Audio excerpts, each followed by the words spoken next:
Bienvenidos a un nuevo programa El Ciudadano, en el cual en la primera parte vamos a contar con la presencia del ingeniero Mario Goicoechea, entrevistado luego de una charla que se llevó a cabo en la sede del Centro de Acopiadores Zona Puerto Quequén, organizada por la Cámara de Profesionales de Puerto Quequén, la CAPROC, que preside precisamente el ingeniero Goicoechea, junto con la Bolsa de Cereales de Buenos Aires. Y quien justamente va a hablar con posterioridad a Goicoechea es José Martins, quien preside la Bolsa de Cereales de la ciudad de Buenos Aires. Ambos se refieren a la producción fundamentalmente, ya que este ciclo de charlas promovido por la CAPROC y la Bolsa de Cereales tiende a que se hable sobre inversiones en producción, en puertos y en logística. Y en este primer caso se refirió a lo que puede suceder en el ámbito de Necochea y Quequén. El diálogo entonces, luego de este encuentro realizado en Necochea, con Mario Goicoechea y posteriormente con José Martins. Ingeniero Mario Goicoechea, ¿qué es lo que se ha realizado en este último día del mes de marzo aquí en Necochea? Bueno, organizamos un evento junto con la Bolsa de Cereales de Buenos Aires, en el Centro de Acopiadores, sobre charlas portuarias, se llama, de inversión en puertos y en logística. Y tuvimos la suerte de que vino José Martins, el presidente de la Bolsa de Cereales, Gustavo Idígoras, que es el presidente del CIARAC. También tuvimos un especialista en containers, Gustavo Figuerola, que es el CEO de Dubai Port en Buenos Aires, y un economista de la Bolsa que nos explicó sobre las tendencias de la cosecha.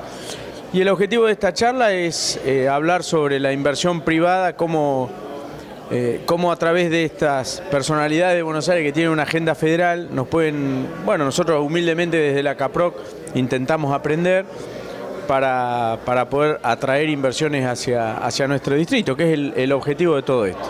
Así que, bueno, muy contento con haberlo realizado y creo que lo más importante es que se pueda trasladar de todo esto un efecto positivo, ¿no? También se contó con la presencia del intendente Arturo Rojas. Sí, bueno, Arturo siempre está acompañando este tipo de cosas, la verdad que es un motor de la ciudad y nos pone muy contentos. Y recién se lo estaba diciendo, le agradecía el hecho de la presencia, de que nos acompaña y nos impulsa a seguir, ¿no? O sea, él cree en la unión entre lo público y lo privado, nosotros también, y esto sin la política, sin nada, esto es solamente pensar en grande, en el distrito y en la región, ¿no? Hoy en la disertación subrayó, ingeniero, que sin planificación no habrá inversiones. No, porque es muy difícil como en la vida, ¿no? Pero en las empresas portuarias más todavía y en las administraciones portuarias son obras muy grandes, son obras de 10 años, de mucho dinero, por lo tanto, si no se sabe a dónde se quiere ir, es muy difícil poder atraer inversiones porque nadie nos está viendo, porque no sabemos qué es lo que vamos a hacer en el futuro. Por lo tanto, la planificación es una herramienta muy importante para aplicar en la gestión para poder atraer inversiones. Ese fue el motivo de la disertación nuestra. Se presentó como un ciclo de charlas, ¿esto significa que habrá otros encuentros en el futuro organizados en conjunto con la Bolsa de Cereales? Sí, ahora en junio hacemos uno junto con la Cámara Industrial de Bahía Blanca.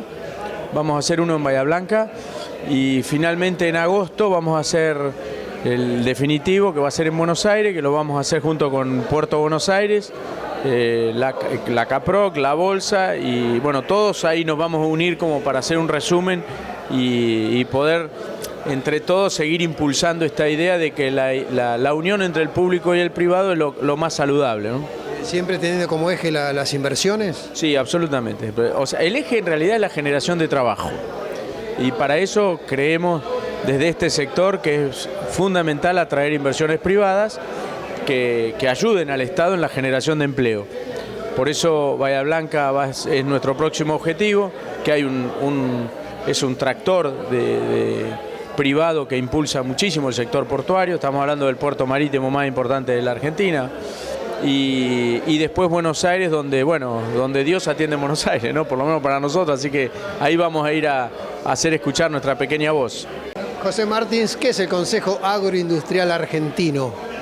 Es un conjunto de pequeñas, medianas, grandes empresas, entidades representativas de la cadena agroindustrial que abarca toda la Argentina, todas las economías regionales, que nos hemos reunido con un único propósito: el de generar propuestas de mediano y largo plazo de políticas agropecuarias que le den de una vez por todas a este país un rumbo que nos permita explotar las posibilidades que tenemos, pero generando empleo. Digamos, uno de los grandes objetivos que tenemos no pasa solo por aquello que podemos lograr de mejorar el ingreso de divisas, sino también agregar valor de manera federal en el interior del país, de modo tal que seamos capaces de generar empleo de calidad. Y han presentado un proyecto de ley. En realidad hemos presentado varios. Hemos tenido la suerte que hasta ahora hay uno que ya llegó al Congreso, que en realidad fue presentado por el Poder Ejecutivo. Estuvimos trabajando en conjunto casi 2 años. No es todo lo que a nosotros nos gustaría, porque, por ejemplo, el Poder Ejecutivo le sacó el capítulo de baja de retenciones, pero sí contempla lo demás que tiene que ver con incentivos a inversión. Ahora, también hemos presentado proyectos de conectividad, de escuelas rurales, de infraestructura, tenemos de energía, de modo tal, y hay otros tantos en carpeta, con lo cual esperamos en este año seguir trabajando mucho en esa agenda. ¿Son muchas las entidades que conforman este consejo?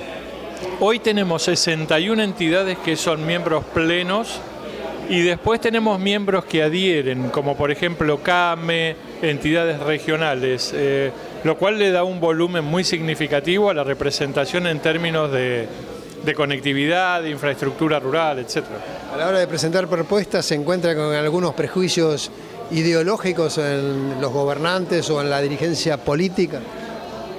Yo creo que acá hay 2 temas. Una es la barrera ideológica, donde muchos sostienen que todo lo que tenga que ver con el campo y con la actividad agroindustrial es un sector que nada en la abundancia, que se llena de plata, que no comparte.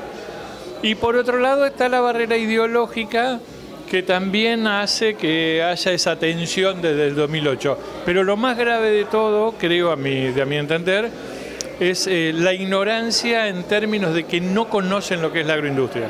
No se termina de conocer la influencia de todo lo que se produce en el interior, cómo impacta en la economía argentina, en la mesa, en la ropa, etcétera, etcétera. Y yo creo que es el gran trabajo, la gran responsabilidad. Es llegar con el mensaje, tratar de convencer a aquellos que están en un camino que no es el correcto, o que nos convenzan a nosotros que estamos en el correcto. Pero bueno, es la batalla que hay que dar. Como presidente de la Bolsa de Cereales de Buenos Aires, que es organizadora junto con CAPROC de este encuentro, ¿qué evaluación hace de la jornada de hoy aquí en Necochea, donde hubo 6 expositores? Uno fue usted, además de el intendente que estuvo presente, el doctor Arturo Rojas. Para nosotros lo valioso de este tipo de encuentros es llegar a la comunidad. Y a través de ustedes, que creo que es lo más valioso, comunicar. Porque también, como en todos los aspectos, hay pícaros.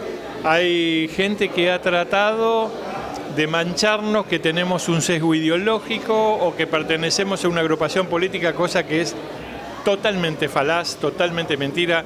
Esto es un grupo voluntarioso, que no tenemos gobernanza, acá no hay partidos políticos ni organización, solo nos unen las ganas de trabajar. Con lo cual, llegar a comunidades como esta, que es el corazón, digamos así, de la producción del sudeste, para nosotros es muy valioso. Hacemos la primera pausa, ya volvemos con más invitados en El Ciudadano por TSN.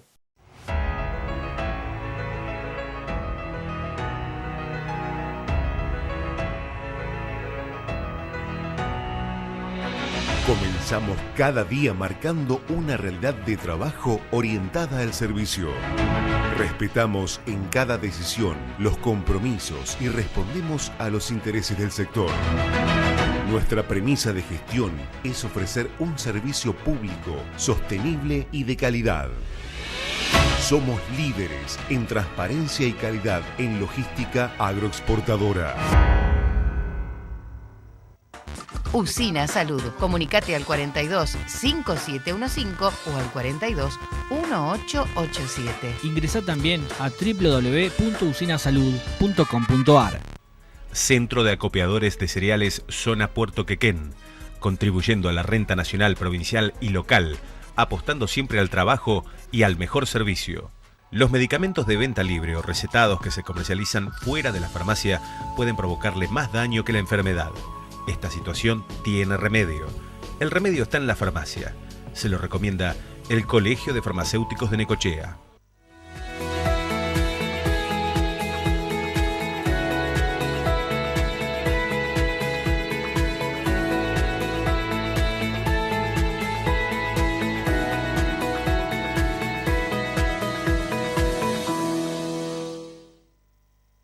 SUTERIH, Sindicato de Trabajadores de Edificios de Renta y Horizontal. Secretario General Rafael Diácono. Diagonal San Martín, 1471, teléfono 43 66 31. Cooperativa Agropecuaria General Necochea Limitada de consumo, seguros, cereales e insumos. Desde siempre al servicio del productor agropecuario.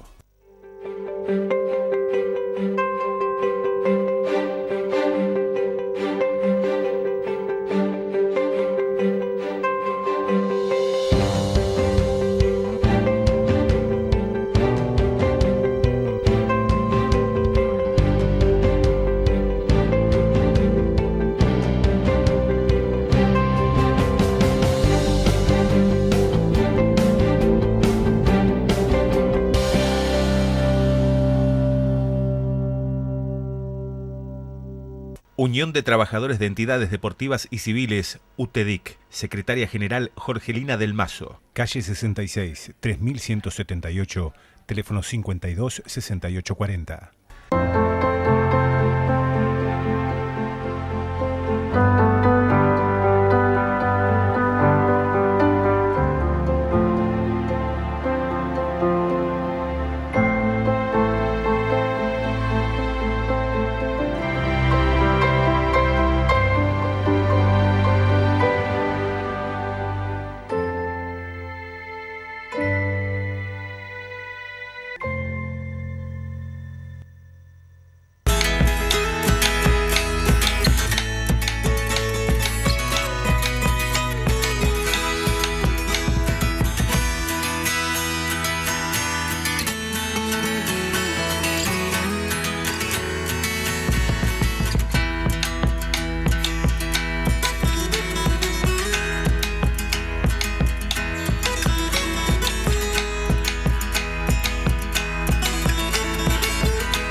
Vamos a recrear en este bloque una entrevista que realizáramos días pasados con Ceferino Reato, que es un periodista de vasta trayectoria que ha publicado varios libros relacionados con la historia reciente de los argentinos. Y en este caso particular, de los años 70, más precisamente el libro se denomina Masacre en el Comedor y refleja un atentado terrorista cometido en 1976 a 100 días de instaurado el gobierno militar, la dictadura que gobernó entre 1976 y 1983. 23 fueron las personas que murieron en ese atentado y hubo cientos de heridos.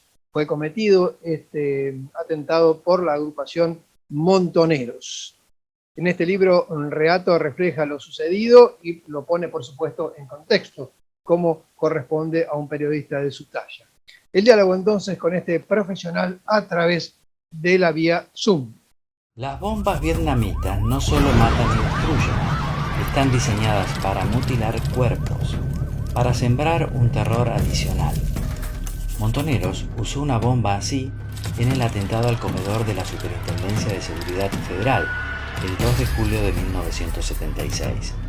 El autor material fue José María Salgado, Pepe, que estaba infiltrado en la Policía Federal. Pero el atentado fue diseñado por el Servicio de Inteligencia e Informaciones de Montoneros, cuyo hombre clave era Rodolfo Walsh, el jefe de Pepe Salgado. Esteban era el nombre de guerra de este famoso periodista y escritor. Hoy Walsh es un ídolo para tantos intelectuales y políticos. Murieron 23 personas, a las que nadie recuerda, y hubo 110 heridos. Fue el atentado más sangriento hasta la voladura de la AMIA. Mi nuevo libro, Masacre en el Comedor, reconstruye este capítulo interesadamente olvidado de nuestro país. Es un libro periodístico sobre un hecho que estaba oculto, nunca fue investigado ni siquiera por la justicia, y es la voladura del comedor de la Policía Federal el 2 de julio del 76 a la hora del mediodía en pleno centro de la ciudad de Buenos Aires, Moreno al 1400. Claro, era el horario del almuerzo, entonces estaba atestado de gente. Por lo general iban policías de baja graduación, pero también algunos civiles que trabajaban en comercio, negocio de la zona, porque estaba abierto a esa gente. Y estalla la bomba, para sorpresa de todos, mueren 23 personas, hay 110 heridos. Es el atentado más sangriento de los 70, en realidad de la historia argentina, porque es superado solo por la voladura de la AMIA en 1994. Todas estas características hacen que el llamativo silencio de los periodistas, historiadores, siempre, valga la redundancia, me llamara la atención. Además, el tema de que nunca haya sido investigado por la justicia, ni durante el gobierno militar, porque la voladura fue durante la dictadura, ni después a partir del 83, cuando la democracia fue recuperada. Claro. Esto ocurrió cuando ya efectivamente en esa época ya estaba instaurado el gobierno militar. Fue una especie de contraataque de grupos montoneros. Sí, claro, Montonero ya había formado el ejército Montonero desde el último año del gobierno democrático anterior del peronismo. Era un ejército montonero a semejanza del ejército oficial, digamos. Totalmente militarizado. Preso, claro, de las corporaciones, de la oligarquía, en fin, del imperialismo. Crearon esto, que era la contracara, un ejército, entre comillas, nacional, popular, que tenía toda una división de inteligencia, su aparato de inteligencia que se llamaba Servicio de Inteligencia e Información. Y reportaba directamente al jefe del ejército montonero, que era el comandante Horacio Mendizábal, miembro de la cúpula de Montonero. Bien. Ellos deciden, después del golpe, hacer una ofensiva, lanzar una ofensiva contra la policía, no solo en el Capital Federal, sino también en la provincia de Buenos Aires, en Santa Fe, y despliegan una serie de atentados porque ellos consideran que la dictadura, en realidad, la primera línea de batalla, la primera trinchera eran las policías, porque eran los que patrullaban las calles, tenían sus patrulleros, sus comisarías, eran el enemigo natural inmediato. Entonces hay varios atentados. Uno es contra el jefe de la Policía Federal, que era un general Cardoso, que también matan mientras estaba durmiendo. Otro atentado importante en La Plata, otro en Rosario, pero el más sangriento es este. Ellos querían volar todo el edificio donde estaba el comedor, que era una dependencia que se llamaba Seguridad Federal, y arriba estaba la Dirección de Inteligencia, de Contrainteligencia y demás, es decir, era un organismo muy custodiado. Y el hecho de poner una bomba ahí implica dar cuenta de la eficacia del aparato de inteligencia. Montoneros había logrado penetrar mucho las fuerzas consideradas enemigas por ellos, la policía, la marina, el ejército, tenían muchos infiltrados, y precisamente la bomba fue colocada por un agente de la policía muy joven, de 21 años, que también pertenecía a Montoneros. Todos esos infiltrados, que eran personas muy importantes para este grupo guerrillero, reportaban a la persona clave de inteligencia de Montoneros, que era ¿quién? Un periodista, un escritor muy importante, Rodolfo Walsh. Exacto, sí, sí. En el libro aprovecho mucho para describir cómo era ese servicio de inteligencia. Había muchos periodistas.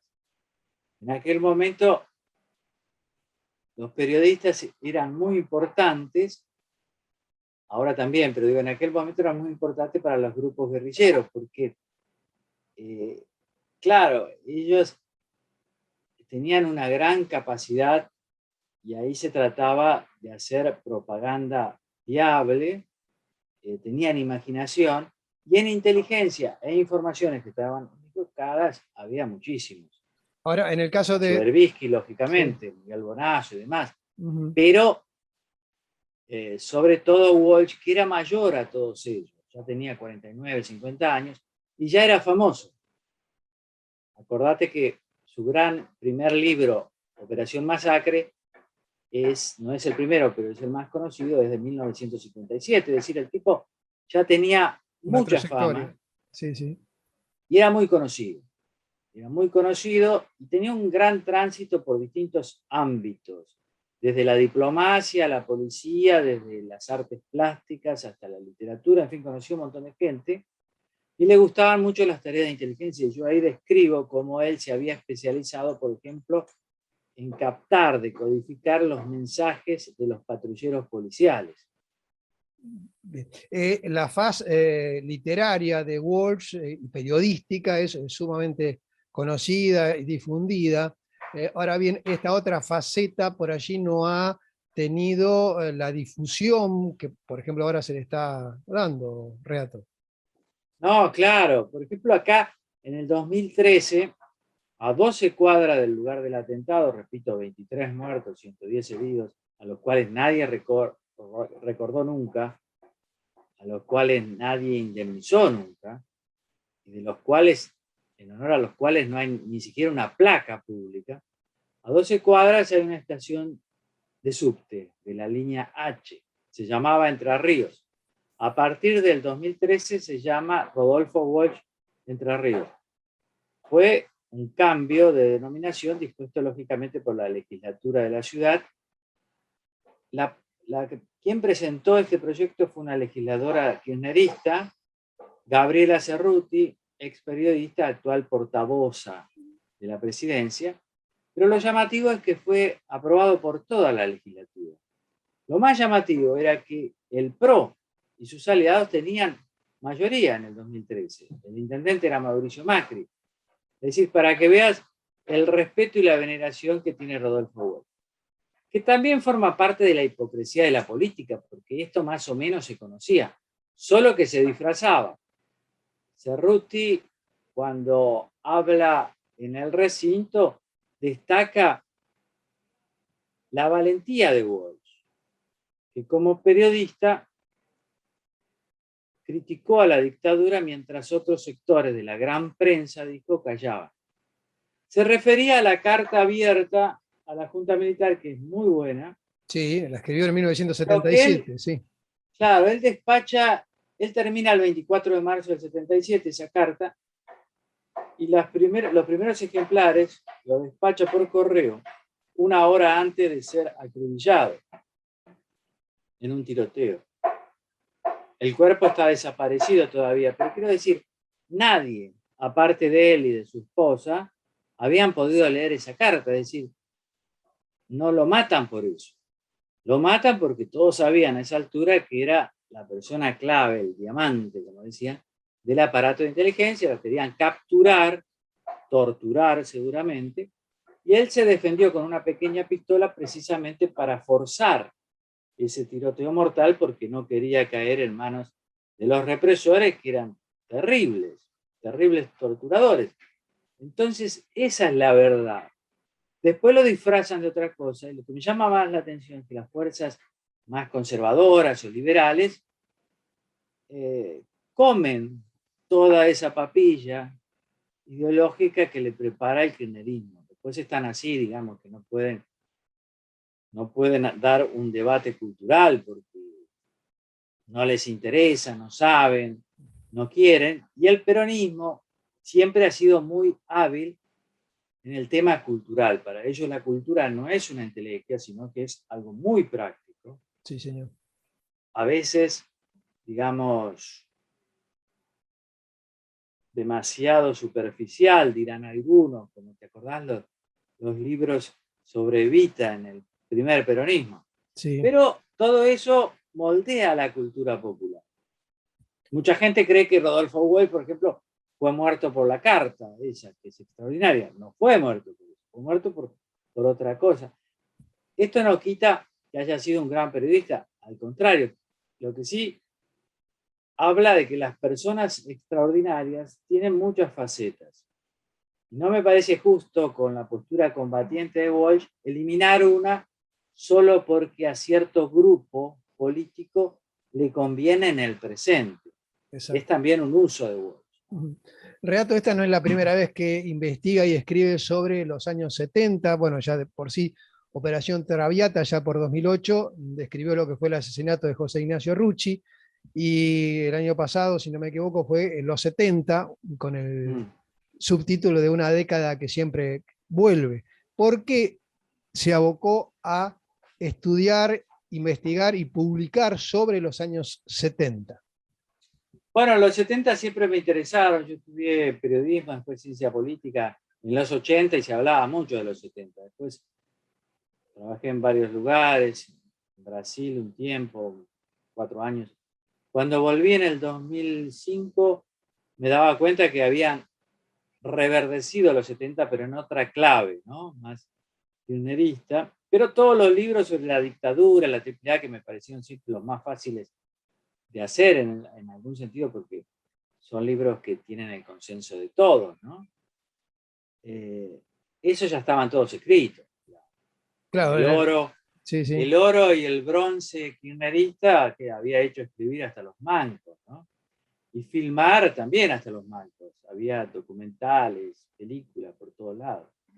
Entonces, me pareció interesante desde el punto de vista de que no se escribía, ver algunos atentados en democracia de las guerrillas, por ejemplo, el asesinato de Rucci en el 73 con Perón, ¿no? Ya ganando las elecciones. Y luego que es un poco más difícil porque ya es un atentado durante la dictadura, sobre el cual nunca se escribió nada, entonces había que investigar más y tratar con parientes de verdaderos parias, porque los muertos no tienen nada, los parientes menos, y por el contrario lo único que tienen es desprecio. Fíjate qué contradicción, al final todos ellos, o buena parte de los muertos, porque también hay una empleada de YPF que estaba almorzando ahí, todos los policías eran de baja graduación empleados del Estado, ¿no? Sí. En el fondo. El mismo Estado les pagó a quienes los mataron y después murieron en distintas circunstancias, les pagó a sus herederos fortunas, a ellos nada. Walsh, que es un gran escritor, pero también un combatiente, tiene acá hasta nombres de barrios. Ellos no tienen una placa. Y bueno, yo creo, como decía Borges, que un caballero o un aspirante a caballero solo se interesa por causas perdidas. En el caso también, bueno, hablando de atentados, otro que también fue motivo de investigación, fue un atentado en Formosa que dio origen al libro Operación Primicia. Claro, ese también tiene algo parecido con este atentado, que es que, bueno, aparte de que las víctimas totalmente olvidadas, ¿no? Pero el hecho de que en aquel momento Montoneros, a diferencia de otros grupos guerrilleros, siempre tuvo una concepción nacional y popular, digamos así. Y por su origen católico, muchas veces conservador, nacionalista, siempre tuvo buenas relaciones con oficiales del ejército especialmente y de la Policía Federal. Aparte del hecho que la Policía Federal nace con ese nombre y esa dimensión, digamos, el 1 de enero del 45, y siempre fue la fuerza de seguridad mimada por Perón, al punto que siempre acá se decía, es la policía de Perón. Entonces había muchas relaciones de los jefes montoneros con jefe del ejército, con jefe de la Policía Federal. El ataque al cuartel de Formosa, que es inesperado para el ejército, rompe todos esos lazos entre montoneros y el ejército. Y de alguna manera desata, detona el golpe de Estado, porque desencadena una serie de movimientos que terminan con la decisión de Videla y Macera de dar el golpe. En el caso de la Policía Federal lo mismo. Al principio hay un momento de gran euforia de montoneros y de sus partidarios, porque dicen, miren, lo que hicimos, volamos nada menos que el comedor. Pero después se dan cuenta que habían cometido un gran error, porque ya no hay ningún contacto con la Policía Federal, al contrario, la policía los considera ya sus enemigos número uno, y la venganza es tremenda, ¿no? La réplica es tremenda, muy, muy dura. Rato, Igual, sí. algunos contactos tuvieron, porque fíjate que un mes después cae presa la esposa de Firmenich, embarazada, va a Seguridad Federal, donde había celdas, y ahí ya torturaban a todo el mundo como antes, pero peor, porque ya te hacían desaparecer ahí nomás, no es que te mandaban a otro lado. Sin embargo, la esposa de Firmenich, algunos dicen, muchos de sus compañeras, está escrito, yo lo pongo, que nunca fue torturada. Ella dice que sí, pero de todos modos la blanquearon, se salvó, la llevaron a Villa Devoto, ahí nació su segundo hijo, y 4 años después, le dan la prisión domiciliaria, y el 2 de abril del 82 se puede dejar el país con su hijo para reencontrarse con su esposo, Firmenich. Fíjate qué gran curiosidad, ¿no? ¿Qué lectura hace de lo que fue la dictadura, Reato? Y la dictadura fue la consecuencia de un momento de gran poder, de gran autonomía de los militares, especialmente del ejército.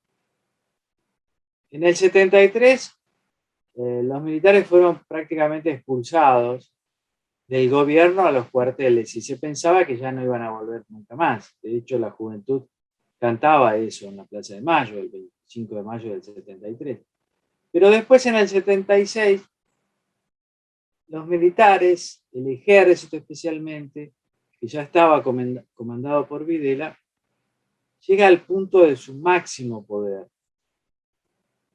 Tanto es así que el golpe se da con el consenso prácticamente de buena parte de la opinión pública.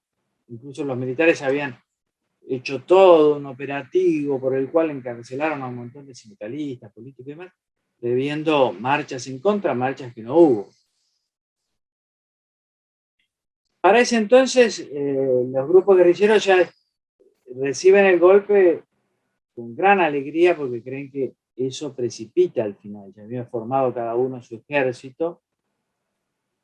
Y los militares ahí llegan a la Casa Rosada, vuelven, como decía Videla, con un consenso. Acá no podemos mandar a muchos guerrilleros a la justicia, tiene miedo, no lo podemos fusilar, la gente se va a enojar. Hay que matar, dice Videla, a 7.000, 8.000 personas. Con ese consenso llegan, pero no todos. Algunos generales decían que había que reprimir dentro de la ley. Uno de ellos era el que fue jefe de la Policía Federal durante la voladura del comedor, general Corbetta, que después lo echan. Pero en general todos estaban de acuerdo con eso, la Marina también, Aeronáutica también. Y ellos consideran, lo que hacen es multiplicar la figura del desaparecido, que ya venía del gobierno anterior, y consideran, en un acto de mesianismo, de desmesura, que esa situación, hacer desaparecer, asesinar y hacer desaparecer los cuerpos de miles de argentinos no iba a tener ninguna consecuencia. Copiando de alguna manera lo que decían los franceses, pero los franceses lo habían hecho en Argelia.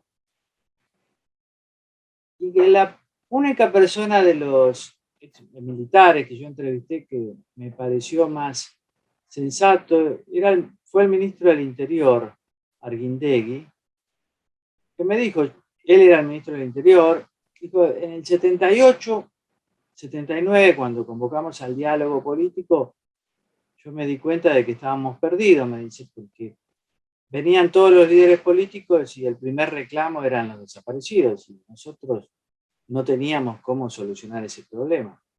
En cambio, Videla estaba convencido de que habían hecho bien, incluso desde el punto de vista político.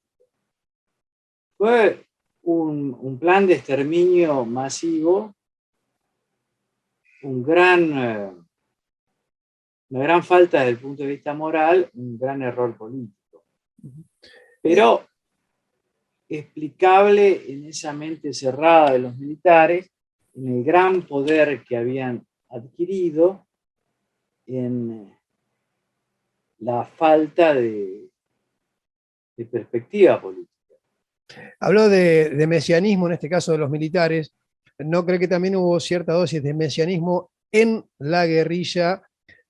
Porque en algunos casos se consideraba, tenían aquel lema que decía cuanto peor mejor, considerando que si había un golpe, más algunos fomentaban que lo hubiera, el pueblo, pensaban ellos, se iba a levantar y los iba a apoyar. Es una visión tanto mesiánica, ¿no le parece? Sí, claro. El mesianismo estuvo siempre en la guerrilla.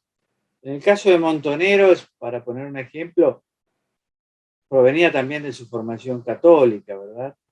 La figura de Jesús como un revolucionario. Claro. Y el concepto de la sangre derramada, que Jesús había muerto por nosotros para salvarnos del pecado, había derramado su sangre. Todo eso que en ese momento estaba en auge, la llamada teología de la liberación, los sacerdotes por el tercer mundo. Sí, el mesianismo. También en el caso de otros grupos guerrilleros, con el Che Guevara, una lectura de que la revolución cubana, así como fue con una teoría del foquismo, digamos, un grupo guerrillero bien armado, portador de la ideología correcta, ubicado geográficamente en el lugar exacto, podía tomar el poder frente a un ejército tradicional. Eso puede haber sido cierto en Cuba y hasta ahí nomás, porque también fue importante el tema político en las ciudades, pero en este caso en Argentina y en otros países se probó que no era así. El mesianismo estaba en todos lados, probablemente también sea una característica nuestra, esa desmesura, ¿no? Creo que está en el tema de los desaparecidos con la dictadura y está en el tema de la guerra por Malvinas, ¿no? La idea de que se podía recuperar un territorio desafiando militarmente nada menos que a Gran Bretaña, a la NATO, Estados Unidos, pensar que esa guerra la podíamos ganar. Más allá de la valentía de los patriotas que fueron a luchar, pero el concepto es muy, muy argentino también, hay que tener cuidado con eso, porque el 1 a 1 fue otro acto de mesianismo, en fin, nosotros somos grandes, muy mesiánicos en todo, desmesurados. Sí, un país. Creo que ahí están características particulares nuestras. Seferino, en lo particular me intriga, más allá de la labor periodística, cómo fue su experiencia en esa entrevista con Videla en la cárcel, cuando habla él de la disposición final, con esa frialdad, hablando de ese análisis que acaba de hacer, qué es lo que había que disponer por parte de lo que era el gobierno de facto. Sí, yo creo que Videla estaba como congelado en el pasado, ¿no? Él hablaba del pasado como si fuera presente y describía las acciones que él había las decisiones que él había tomado, las acciones que él había conducido, como si fueran de otra persona, ¿no? Probablemente haya sido la única manera de soportar todo eso. De todos modos, yo creo que el testimonio histórico es muy importante y muy necesario, porque había mucha gente que no sabía qué había pasado. Me parece que él asume muchas de las cosas de las cuales se hablaba. En su momento, para mí la entrevista tenía mucho valor. Siempre traté de hacer lo que un periodista hace en situaciones difíciles, por ejemplo, accidentes de tránsito, tiroteo y demás, que es tratar de entrevistar bien, preguntar y mantener la cabeza fría, porque lo que importaba no eran los sentimientos míos, sino la habilidad para lograr declaraciones de un protagonista de la historia que interesaran al público. Me parece que por ahí anda nuestra tarea. Bien. Para ir cerrando y hablando de Masacre en el Comedor, ¿de qué manera se está haciendo su presentación? Nosotros con la editorial confiamos mucho en las redes, en los diversos programas que hay a lo largo del país, que ahora es relativamente barato y fácil tener programas de todo tipo, y en eso estamos. Tanto es así que la pandemia nos ha hecho descubrir masivamente el Zoom, así que la presentación la vamos a hacer por Zoom el miércoles 9 a las 19, andan por ahí las formas de conectarse. Sí. Y después tendremos varias presentaciones, algunas por Zoom, otras presenciales, seguramente en la Feria del Libro y en algunas provincias. Bien. Creo que el desafío siempre después de escribir un libro es hacer que la gente se entere de que un libro así ha salido, así que estamos en eso, es también una tarea. Bien, en lo profesional, más allá de escribir libros, en la producción literaria, que tiene que ver con lo investigativo, también está a punto de comenzar un ciclo por Radio Rivadavia. Sí, los domingos de 18 a 19, un programa periodístico, vamos a ver cómo me va. Yo nunca he sido muy afecto a la radio, pero bueno, y los jueves también estoy en el programa de Cristina Pérez, entre las 11 y las 12. Después edito una revista económica que se llama Fortuna, desde hace mucho tiempo. Y en eso también estoy preparando un documental sobre los 70 y viendo qué pasa, porque está todo muy movido, ¿no? A mí me gusta mucho la televisión, pero no me favorece el hecho de que los canales estén tan alineados políticamente, especialmente en noticias, porque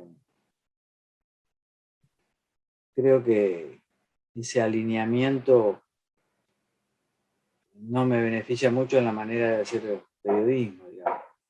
A mí no me gusta, pero creo que no me... Creo que va a pasar también. Espero que la gente se harte un poco de eso, porque también es responsabilidad de la gente. A veces la gente quiere escuchar de un periodista que le digan lo que ellos ya piensan, lo cual me parece absurdo, pero bueno, cada uno hace lo que quiere, porque si yo estoy convencido de lo que pienso, no voy a mirar un programa. Miro Netflix o cualquier cosa, pero hay gente que cree que esa es la tarea del periodista. No son muchos, pero bueno, espero que esta moda cambie alguna vez. Esperemos. Y me parece peligroso. Para sí. La profesión periodística me parece que estar alineado políticamente es un gran error. Si uno quiere hacer política, pues deja el periodismo y se mete a la política, ¿no? Coincido plenamente, exactamente, sí. Porque si no se pasa a ser lo que se llamó en un momento el periodismo militante, ¿no? Ahora hay mucho periodismo militante. Y no creo que haya periodismo militante bueno y malo. Yo creo que es otra cosa. Sí, señor. Periodismo militante hacía Walsh, por ejemplo, y más que eso. Después fue un combatiente. Pero ese modelo de periodismo que que fue, digamos, mayoritario en los 60 y 70, que también había mucho periodismo militante en las revistas, en algunos diarios, yo creí que ya lo habíamos dejado de lado, pero a partir del kirchnerismo primero, pero también con el macrismo, me parece que hay un gusto en eso, y los periodistas perdemos en eso, a pesar de que algunos exponentes individuales ganen. Tras el diálogo con Seferino Reato, hacemos una breve pausa y ya volvemos aquí con más invitados en El Ciudadano por TSE.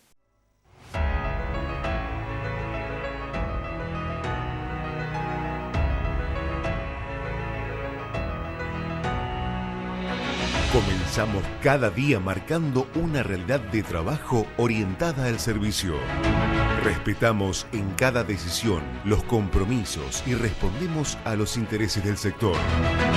Nuestra premisa de gestión es ofrecer un servicio público, sostenible y de calidad. Somos líderes en transparencia y calidad en logística agroexportadora. Usina Salud. Comunicate al 42 5715 o al 42 1887. Ingresá también a www.usinasalud.com.ar.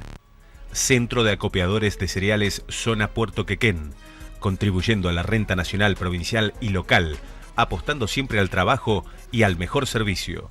Los medicamentos de venta libre o recetados que se comercializan fuera de la farmacia pueden provocarle más daño que la enfermedad. Esta situación tiene remedio. El remedio está en la farmacia. Se lo recomienda el Colegio de Farmacéuticos de Necochea.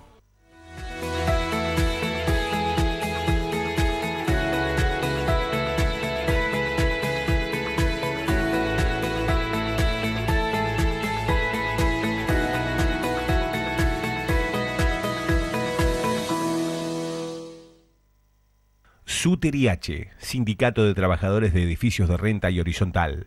Secretario General Rafael Diácono. Diagonal San Martín, 1471, teléfono 43 66 31. Cooperativa Agropecuaria General Necochea Limitada, de consumo, seguros, cereales e insumos. Desde siempre, al servicio del productor agropecuario.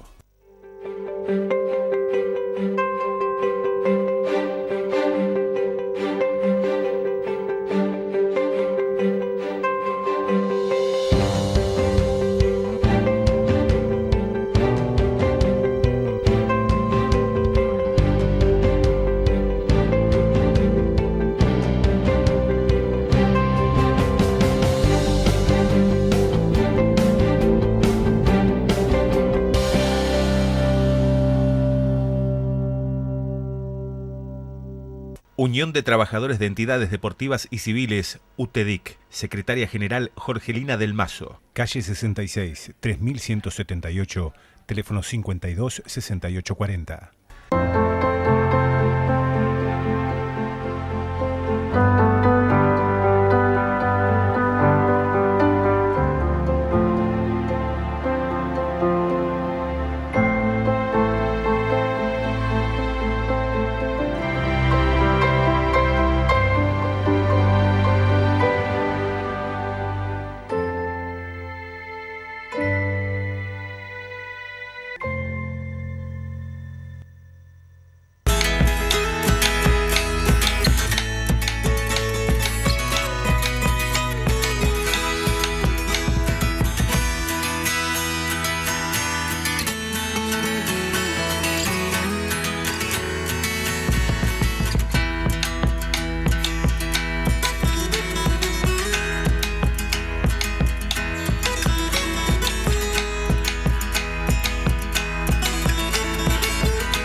María Estolio es una bailarina y profesora de danza, no solamente de género del tango, sino también clásico. Hace poco más de un año que se ha instalado aquí en Necochea y nos habla sobre su experiencia en nuestra ciudad, en su actividad profesional. Me recibí en la Escuela Nacional de Danza como maestra de danza clásica. Cuando me recibí empecé a ejercer el tango, digamos. Sí, la danza del tango. ¿Eso lo comenzaste a hacer? ¿Vos vivías en Buenos Aires? Yo vivía en Buenos Aires hace 1 año y medio que vivía ahí y ahora me vine a vivir acá, hace poquito. ¿Y has podido desarrollarte aquí en Necochea en este tiempo que estás? ¿Como maestra de danzas? Sí. Sí. Por suerte, a muy poquito tiempo de estar acá, bueno, empecé a moverme, ¿no? Igual a repartir mi currículum y demás, y por suerte encontré lugares muy, muy lindos. De hecho, estoy trabajando ahora en Osadía, espacio artístico, y ahí trabajo como maestra de danza clásica y doy clases también de preparación física, de perpendicularidad. Bien. Y en lo que tiene que ver con el tango, ¿lo enseñás a danzar el tango vos con alguien más? Acá en este momento no, surgió de hecho antes el festival, antes que yo me empezara a manejar como guía de tango. No me gusta decir maestra ni profesora porque no lo soy. Empecé como yo como alumna y como bailarina, bueno, y una cosa siempre va llevando a la otra, y he viajado y bueno, se ha presentado la oportunidad de guiar o transmitir lo que uno aprendió como bailarina en mi caso. Claro. Así que acá en Necochea todavía no. Se ha formado un grupo muy pequeño, pero bueno, pandemia y demás no avanzó eso, así que calculo que este año lo retomaré. En cuanto a lo que tiene que ver con la actualidad del tango y de la danza, ¿cómo la observas a nivel general? Y bueno, eso es otra entrevista, me parece. Es difícil, ¿no? Como bailarina y como docente, todo lo que es artístico cuesta, pero al mismo tiempo, como es lo que a uno le apasiona y como es lo que uno hace con mucho amor, ahí se aliviana un poco el costo. Al principio, cuando comenzó el festival, costó un poco de la ayuda, la colaboración en general, hablo. Sí. Pero bueno, una vez que uno va tomando un poco más de forma y conectándose con gente que está con las mismas ganas y con la misma línea y con el mismo empuje, se hace un poco más fácil. Por suerte nos contactamos con un montón de gente que nos apoya y que quiere que esto salga bien y que se sumó a la propuesta. Así que, bueno, eso, ¿no? Es esa ida y venida. Siempre se puede colaborar un poquito más, pero bueno. Cuando se hacen lo que se llaman milongas, sí. ¿Participa toda gente más de edad grande o también jóvenes? No, también jóvenes. Hoy día ya el tango, ya hace bastante que el tango se abrió a un público más joven, ¿no? Tal vez se ve más en Buenos Aires eso, que los jóvenes se han acercado tanto a la música como a la danza, como al canto. Hay mucho joven en el tango. Acá tal vez en el interior de Buenos Aires un poco menos, pero hay muchos jóvenes que participan y son, creo, los que le están dando este empuje importante que el tango necesita y como todo, ¿no? Se va ayornando y se va transformando. Uh-huh. Así que por suerte hay jóvenes en el tango. Hay dos maneras, digamos, del baile, uno que es for export, digamos, alguien para exportar, y el otro que es el más clásico o no. Bueno, eso va a depender mucho de quien lo baile, de quien lo enseñe, yo creo, ¿no? Hay de todo, pero creo que sí está el for export, pero a mi criterio el que queda, el que se siente y el que gusta es el tango tradicional. Igualmente, ya te digo, también depende de quién esté transmitiendo el tango. Pero no, el tango es uno lo puede ir medio dando de su impronta, pero el tango es uno solo. Vos sos, como decía, que no te querés llamar profesora o maestra o guía, lo que seas, pero ¿es difícil bailar el tango? Es difícil. Porque para cualquiera puede decir que sí, que sí, es difícil. Vamos a decir que es difícil, pero es tan lindo, es tan lindo amable. Ver cuando bailan bien. Que te pisen no es lindo. Claro. No sé, bueno, yo soy bailarina y bailo desde que tengo 4 años, a mí no se me dificultó. Claro. No te voy a decir si es fácil, no voy a mentir. Se necesita estudiar, por eso las clases.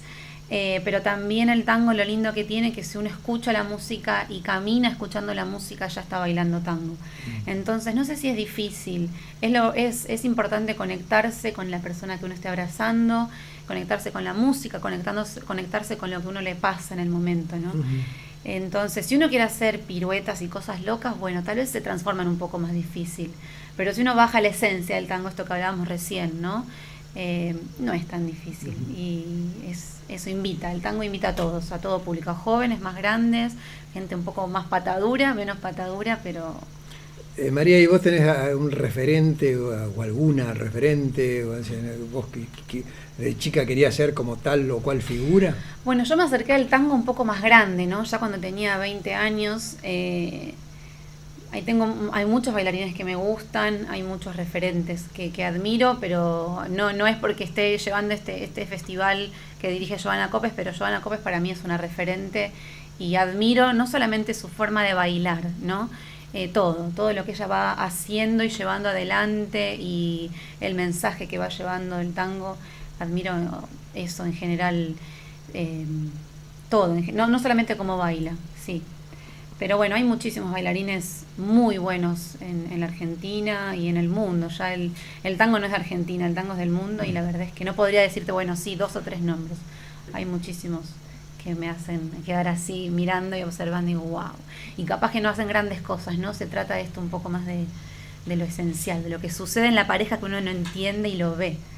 Claro, por eso te decía la belleza que tiene el observar cuando bailan bien, sí. Pero bueno, en algunos casos no están así. No, en algunos casos no sucede, pero bueno, todo se puede lograr con perseverancia. Bien. Y así llegamos al final de un nuevo programa de Ciudadanos. Nos vamos a reencontrar el próximo miércoles, como siempre, a partir de la hora 21 por TSN. Hasta entonces.